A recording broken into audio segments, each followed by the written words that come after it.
हाँ मेरे डायमंड रह गया भाई। हाँ निकल जाए, निकल रहे कट से भी कट काटी। जो लीक करता है उसका इनकाउंटर कर दिया जाए, यहाँ पे खत्म कहानी, मार के उड़ा दीजिए, यहाँ पे बुलडोजर चढ़ा दीजिए। यहाँ पे जो पेपर लीक करता है उसका नार्को टेस्ट कराइए, उसका पोलियोग्राफिक टेस्ट कराइए। अगर आपको 10 लोगों पे शक है तो उनका भी कराइए। अगर आपको लगता है कि हमारे आप पे इन पे किसी पे शक है, हम लोग का नार्को टेस्ट पोलियोग्राफिक टेस्ट कराइए। अगर उसमें पता चलता है पेपर लीक करते हैं, वहीं उड़ा दीजिए उसको, सीधा इनकाउंटर।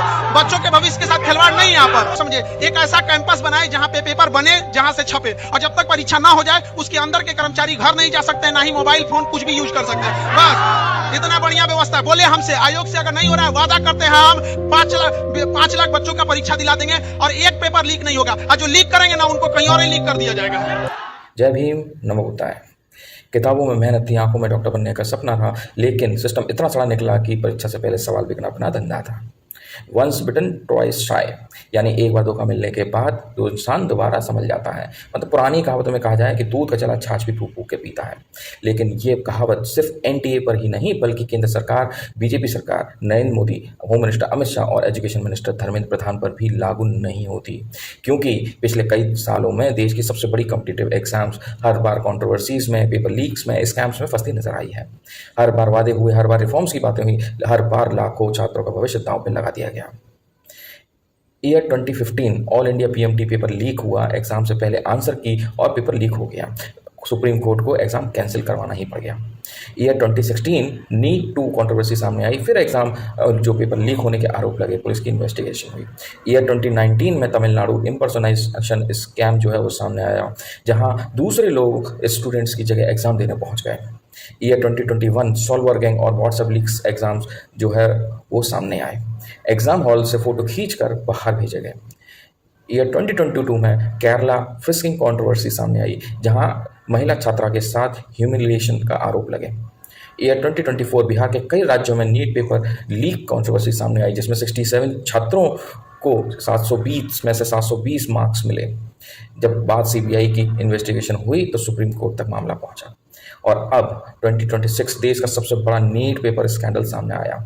तो सवाल सिर्फ एनटीए पर नहीं उठता, सवाल उन लोगों पर भी उठता है जो सत्ता में बैठे हैं, पूरे एजुकेशन सिस्टम को चला रहे हैं।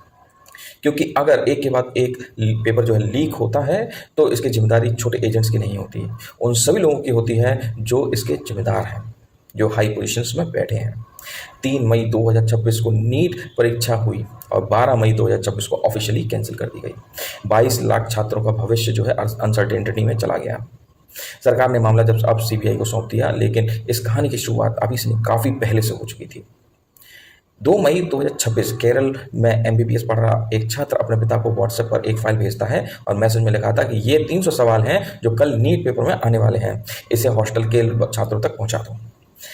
उस छात्र के पिता ने राजस्थान के सिकर में एक पीजी चलाते थे, पीजी हॉस्टल जो होता है, बच्चों जहाँ रहते हैं स्टूडेंट्स, वो चलाते थे। उस रात तो उन्होंने कुछ नहीं किया, लेकिन अगली सवेरे उन्होंने पेपर जो है हॉस्टल में रहने वाले सभी छात्रों को बांट दिया। एग्ज़ाम जब खत्म हो गया तो उसके बाद वो है कोचिंग इंस्टीट्यूट के एक शिक्षक के पास गए और वो पेपर दिखाया जो उसके बेटे ने भेजा था। तो बताइए, और कहा बताइए इसमें कितने सवाल जो हैं असली पेपर में आए हैं। जवाब सुनकर आपके पैरों के तले जमीन खिसक जाएगी। 90 में से 90 बायोलॉजी के सवाल बिल्कुल सेम हैं और 45 के 45 केमिस्ट्री सवाल बिल्कुल सेम हैं। यहाँ तक कि कॉमा पे स्टॉप भी चेंज नहीं किया, सीक्वेंस तक नहीं बदला गया। सोचिए, नीट के 180 सवालों में से 135 सवाल जो हैं उसी लीक्ड पेपर में मौजूद थे। ये कोई छोटा एग्जाम नहीं था, ये था नीट का एग्जाम, वो परीक्षा जो 22 लाख छात्रों का भविष्य तय करती है। पूरा देश डॉक्टर बनाने के लिए इसी परीक्षा पर भरोसा करता है, लेकिन वही पेपर पहले से लीक हो चुका। इतिहास में पहली बार ऐसा हुआ कि एनटीए को नीट परीक्षा कैंसिल करनी पड़ी, और लेकिन सबसे बड़ा सवाल ये था कि आखिर ये लीक हुआ कहाँ से। जांच में सामने आया ये पेपर महाराष्ट्र के नासिक की एक प्रिंटिंग प्रेस से लीक हुआ। कथित तौर पर एक व्यक्ति ने पेपर चुराकर पूरे नेटवर्क तक पहुंचाया। ये कोई आम नेटवर्क नहीं था। कहा जा रहा है कि मोबाइल फोटो से लेने के बजाय उन्होंने एचडी पोर्टेबल स्कैनर का इस्तेमाल किया, और इतना ही नहीं, नासिक के बाहर एक शैडो सर्वर तक लगाया ताकि डेटा ट्रांसफर मॉनिटर सिस्टम में पकड़ में न आए।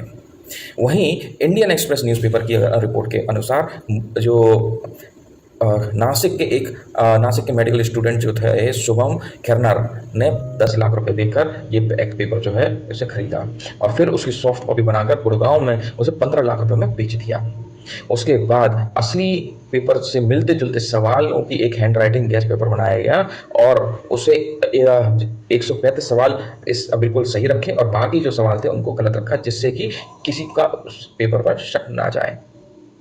अब 26 अप्रैल 2026 को गुड़गांव के एक डॉक्टर ने गैस पेपर जो है जांबा रामगढ़ के 2 भाइयों को, जिनका नाम था मंगीलाल बीवल और दिनेश बीवल, वो 30 लाख रुपए में बेच दिया। और फिर इन दोनों भाइयों ने यही पेपर नीट का जो है नीट एस्पिरेंट्स जो बच्चे हैं उनको बेचना शुरू कर दिया। और यहीं से पेपर सिकर के MBBS counselling agent Rakesh Kumar Manwaria तक पहुंचा और जिसने 5 लाख रुपए देकर इसे खरीदा और 700 लोगों तक अकेले ही ये पेपर पहुंचा दिया।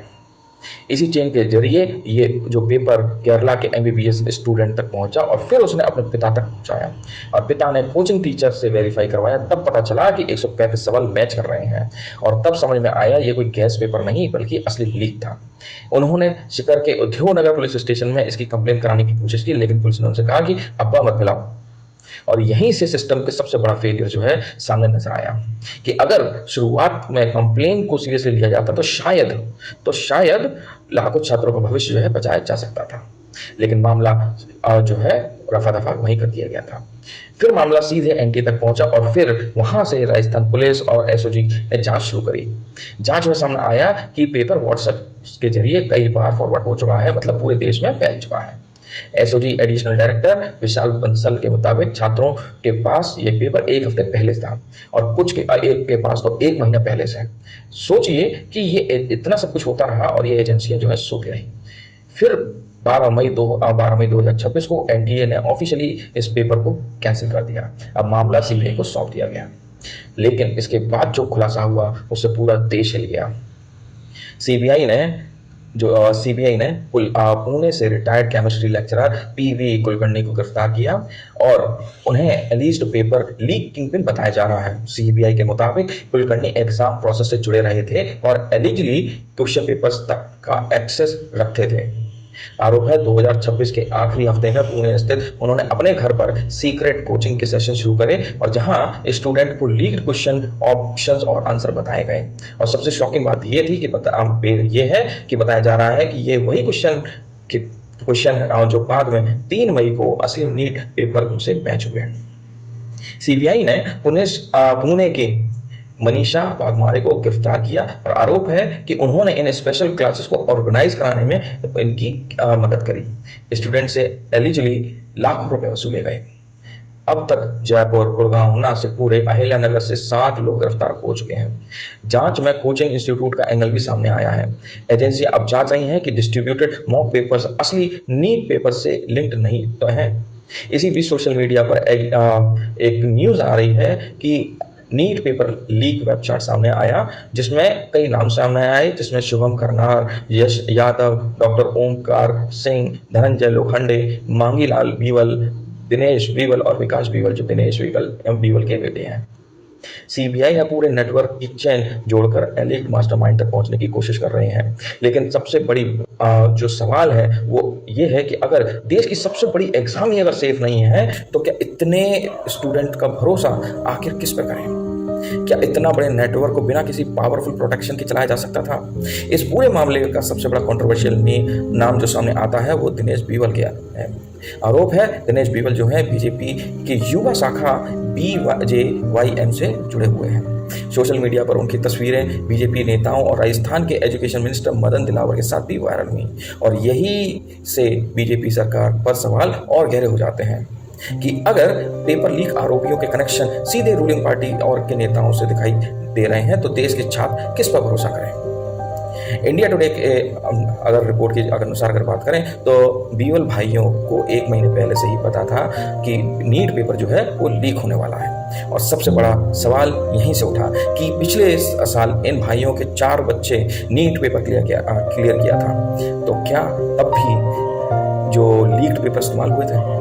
और अब राज्यों के बीच ब्लेमिंग का गेम जो है वो शुरू हो चुका है। राजस्थान की जांच एजेंसी कह रही है कि पेपर जो है नासिक से लीक हुआ। नासिक पुलिस कह रही है कि यहाँ तो पेपर छपा ही नहीं था, और उधर एनटीए के डायरेक्टर जनरल अभिषेक सिंह अब कह रहे हैं कि पेपर पूरा ही लीक नहीं हुआ। अब सवाल यह है कि 180 में से 135 सवाल मैच कर गए तो इसे पेपर लीक नहीं करेंगे। तो लोग अब एनटीए को नेशनल टेम्परिंग एजेंसी कहने लगे हैं, और अब सवाल सीधे मोदी गवर्नमेंट तक पहुंचते हैं, क्योंकि स्टूडेंट पूछ रहे हैं कि क्या अगर डिजिटल इंडिया जो है इतना मजबूत है कि अगर इतना मजबूत नहीं है तो ये जो है एग्जाम सिस्टम बार बार क्यों फेल हो रहा है। अगर अमित शाह के अंडर में देश की एजेंसी इतनी पावरफुल है तो नेशनल वाइड जो पेपर जो लीक है नेटवर्क बार बार कैसे बच रहे हैं। और अगर एजुकेशन मिनिस्ट्री रिफॉर्म दावा कर रही है तो पिछले कुछ सालों में एग्जाम स्कैम क्यों सामने बार बार आ रहे हैं। और पीएम मोदी न्यू इंडिया की बात कर रहे हैं, तो क्या न्यू इंडिया में मेहनत से ज्यादा वैल्यू जो है वो लीक पेपर की रह गई है। यही बीजेपी सरकार की सबसे बड़ी नाकामी है, क्योंकि इतने बड़े स्कैंडल के बाद भी ना तो कोई स्ट्रॉन्ग रिफॉर्म दिखा, ना कोई अकाउंटेबिलिटी दिखी, ना कोई एग्जाम सिस्टम सिक्योर हुआ। इसलिए के राधाकृष्णन कमेटी बनाई गई थी, जिससे कि एनटीए रीस्ट्रक्चरिंग की जाए, स्टेट कोऑर्डिनेशन हो, मल्टी स्टेज टेस्टिंग हो, हाइब्रिड एग्जाम और एंट्री सिस्टम जैसी रिकमेंडेशन दी गई। लेकिन सवाल वही कि क्या उन रिकमेंडेशन को भी सही तरीके से लागू किया गया। उन सभी रिकमेंडेशन को कभी मुझे तो नहीं लगता कि सही तरीके से लागू किया गया, क्योंकि अगर लाखों छात्रों की अगर बात करें तो उनसे जो भविष्य जो एग्जाम बार बार लीक होते रहे हैं, तो ये सवाल सिर्फ उनकी लापरवाही पर नहीं, छात्रों के भविष्य के साथ खिलवाड़ भी है। क्योंकि अब फिर री एग्जाम होगा, एनटीए कह रही है कि दोबारा जो है रजिस्ट्रेशन नहीं होगा, एक्स्ट्रा फीस नहीं लगेगी। लेकिन सवाल ये है कि उन 22 लाख जो छात्र हैं उनके मेंटल स्ट्रेस के जिम्मेदार कौन। उन पेरेंट्स का क्या जिन्होंने लाखों रुपए कोचिंग पर खर्च किए।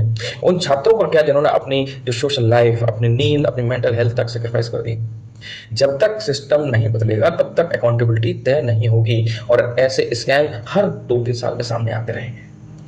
मैं बताना चाहूंगा कि ये सारी जानकारी जो है the Hindu, India today, the Indian express और अन्य मीडिया रिपोर्ट्स के आधार पर मैंने तैयार करी है, और जांच अभी भी जारी है, इसलिए आने वाले दिनों में कई बड़े खुलासे सामने आएंगे।